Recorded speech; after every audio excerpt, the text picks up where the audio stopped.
little time yet. In it, we asked Mr. Brezhnev to use his own good judgment as to when would be the appropriate time to present it to the Presidium. Are you planning any further appeals beyond those already filed if these should fail? There are no further appeals. See, under the Soviet law, this trial by the military collegium of the Supreme Court is final and no appeal lies from it. All you can do is to file a petition for a matter of clemency. Then the Presidium, which exercises the power of the Supreme Soviet, that is the Congress, when the Congress is not in session, under the Russian law, is the only body that has any power or control over the Senate.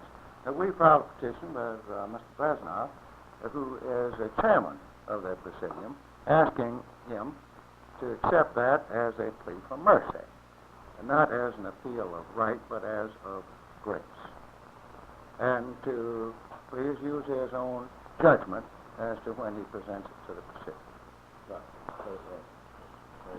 Well, sir, how about the magazine tie-ups? Isn't it true that the Powers have made some commitments there to their story on the account of their travels to Russia?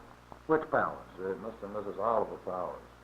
That I would rather not comment on. How about Barbara? Barbara, absolutely none.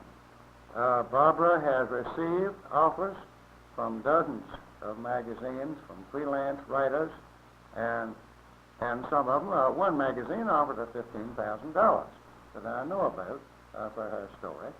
She absolutely refused it. She refused it because she said, I've got to keep myself free to do whatever can be of help to my husband, Garrett Powers.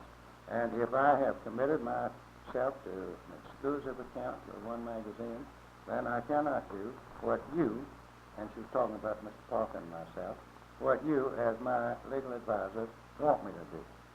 Now, she gave that interview several weeks ago to a news magazine, very reluctantly, and at our request, because we thought that that would be helpful in building up a sentiment or sort of united demand in this country that the boy be treated fairly, and that would react and get across the waters to the Russians, and we think it did, because the sentence was a good deal lighter than most people had expected, to the people over there, much lighter than they had expected over there. And we think that what you fellows did here in the press and on the radio and television played a very large part in getting that sentence held down to the 10-year period.